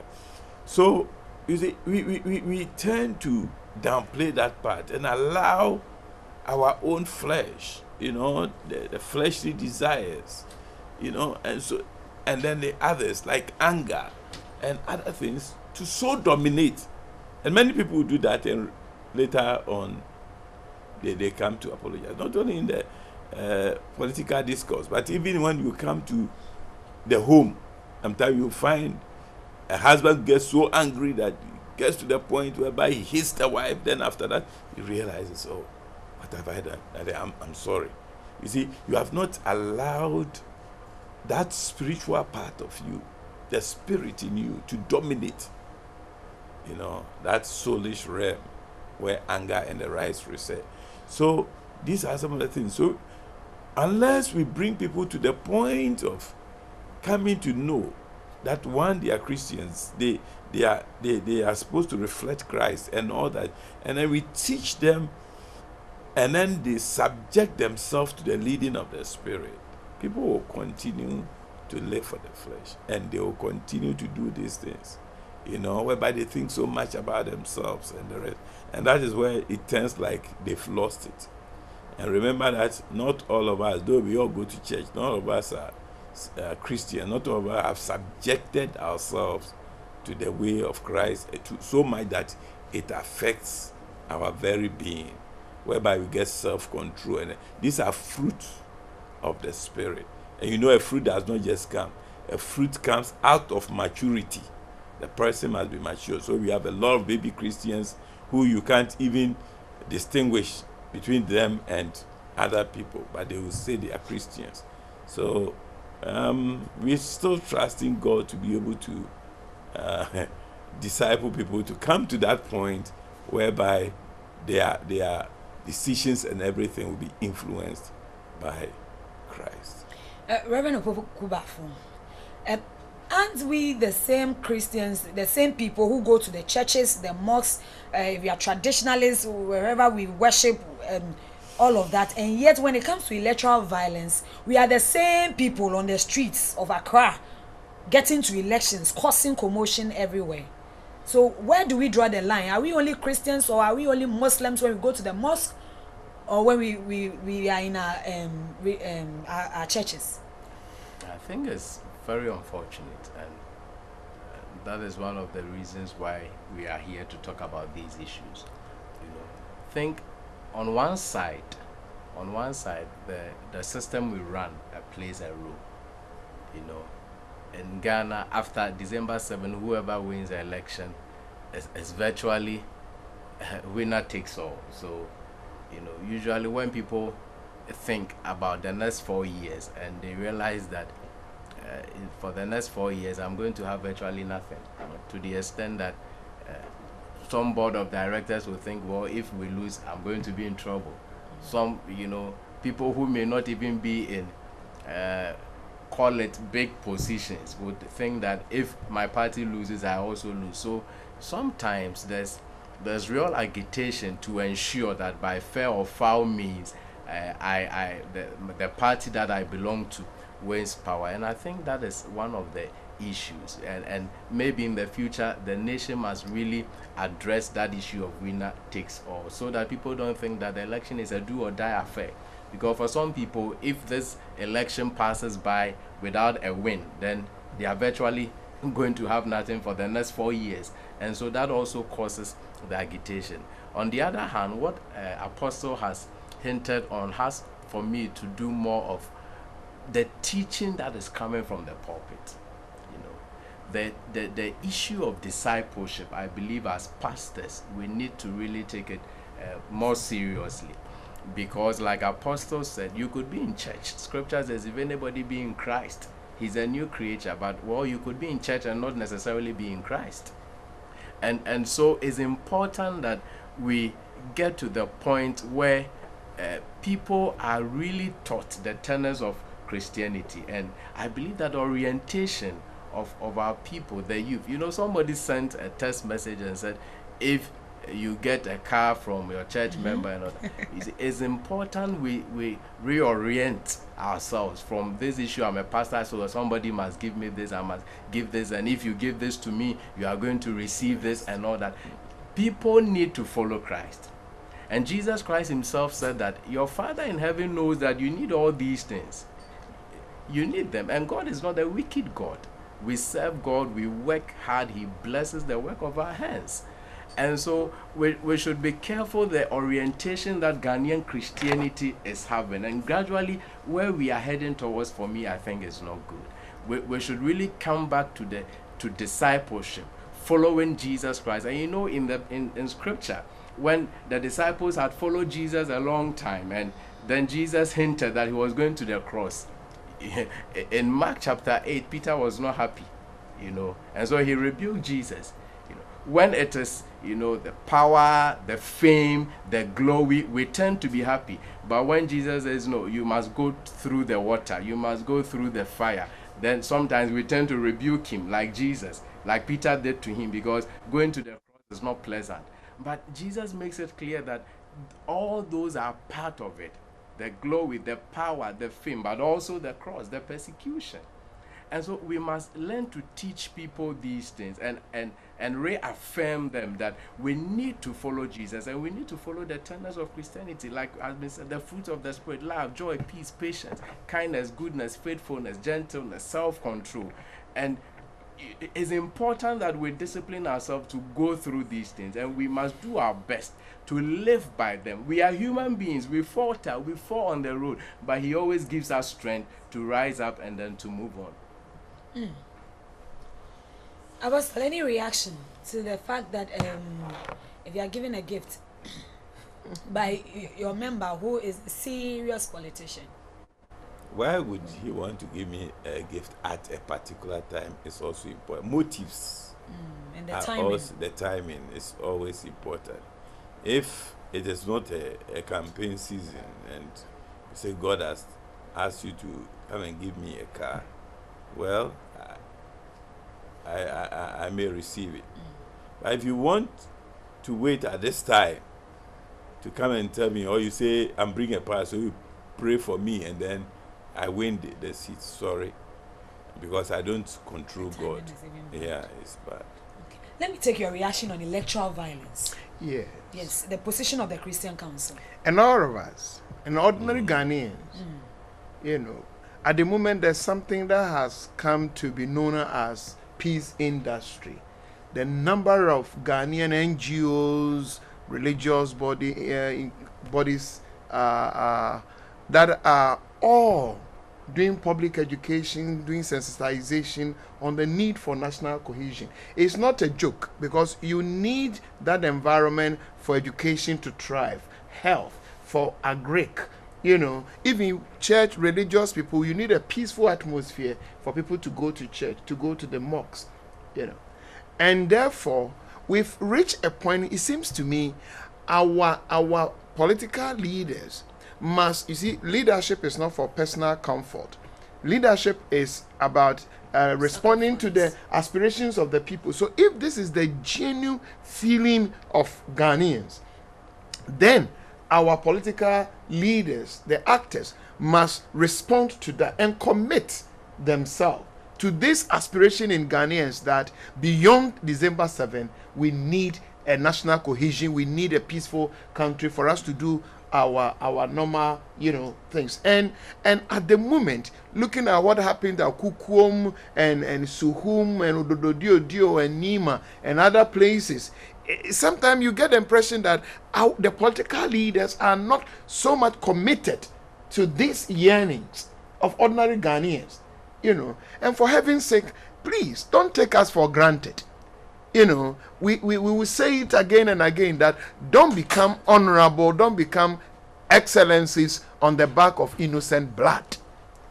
But here we will congratulate GBC also for launching Ghana Wins, that is equally embarking on this national sensitization on peace, non-violent election. And your leaders have done very well, the amount of effort you put into all this. And we'll congratulate others who are into this. The police and the other security agencies must be up and doing.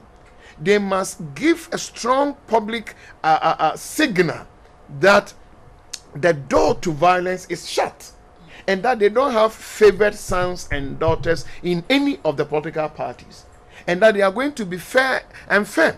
You know, it should not be that if it is party A, where we are just soft, if party B, they are tough. You sometimes get this impression, and the unending investigation into political crime must stop. We are investigating what happened in Nima the other day. The investigation must stop somewhere. Some people must be punished. That tells you how tough the issue is. It's not only Nima. What happened at Odododio? What is going on? Whose account will you take? With the Nima example, for instance, whose account will you lean on? Ghana Police Service is one of the best in the world. Police. You see? Have you noticed that somebody killed a policeman, buried him under river, and they were able to know where and remove the body? They are all over where there are real difficulty, and they need people to go out there as peace, whatever. They are there. They can.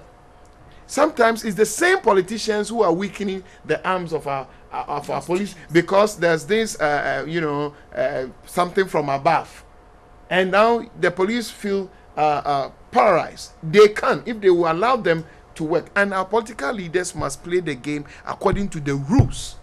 MPP and DC, the two of them, must promise, let me use your platform literally to plead. They must, all the seven, but especially the two, all of them publicly must commit themselves to peace, non-violent, and that they will accept the results after December 7th. Like some years back when they appeared. They must all come out. If we are not going to have one platform for all of them, through this GBC24, on behalf of Ghanaians, young and old, we are pleading with the 7 leaders, all of them publicly, to make public statement and commitment to peace, non-violent, and that they will accept this resource, that they will not mobilize people to go out there to cause trouble. This is the yearnings of ordinary Ghanaians. We don't get posts, we don't get V8, we don't get the monies they are getting. We finish voting and we'll go back to, you are going to get the salaries, you are going to get all the luxuries. And now you're also creating a nightmare, sleepless night for us. Please, our leaders, tell us better stories. At the moment, there's too much worry, anxiety, fear, uncertainty in the system, and you are the only people who can address it. Why should US and UK embassies now threaten Ghanaians? The Ghanaian people that will be identified with violence will be denied visa, and those who have visas will be revoked. Now, you, the big people, it will never happen. Your visas will be revoked. Is this innocent young people who will one day appear before embassies for visas, who will be denied, all because they stood up for you? Now, why should somebody who is just supporting you to become His Excellency and honorable, why should that young person suffer, like that? Please, let's protect the innocent young people. They are the best we have. The maiming must stop. Somebody has already lost one eye in support of a political party. Ghanaian young people deserve better. So, together with GBC and all the others, at the moment Christian Council, with the Office of National Chief Imam, Ghana Pentecostal Charismatic Councils, we have all committed ourselves. We have said yes to peace. And we are inviting all Ghanaians to say yes to peace. And we can't do otherwise. Right. Your final word in a minute. Yeah, just to re-echo what he has said. We have only one country, and that is Ghana. And we, as believers, will do our part to see to the development of the state. Let them call us whatever names that they would want to, but we want to assure Ghanaians that we will stand for the right. We will push the agenda of righteousness and purity in our nation. We will call for peace. We will always demand that the right thing is done. There should be justice along.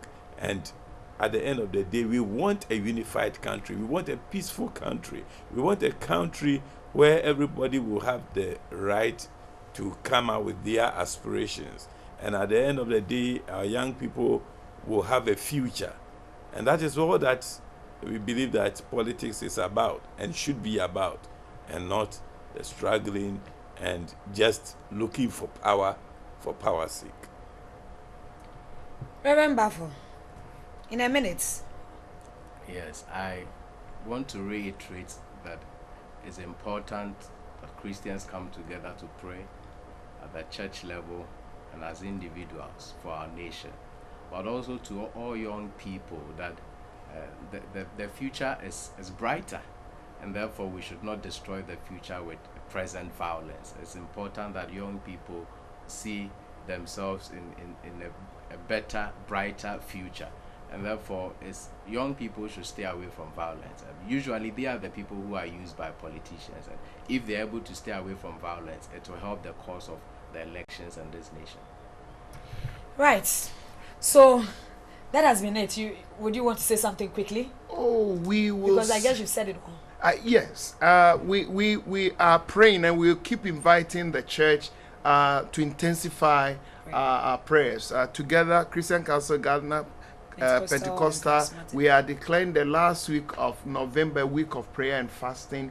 We are inviting all to get on board. This is the only country we have. We must love this country. We must seek the good, the prosperity of this country. We must have a great nation, and we must leave a prosperous nation for the young people who will come after us. May God bless our homeland Ghana and make it great and strong. Right, thank you very much. Reverend Dr. Opuni Frimpong is the General Secretary of the Christian Council of Ghana. Apostle Samuel Yao Entry is also the General Secretary of the Ghana Pentecostal and Charismatic Council.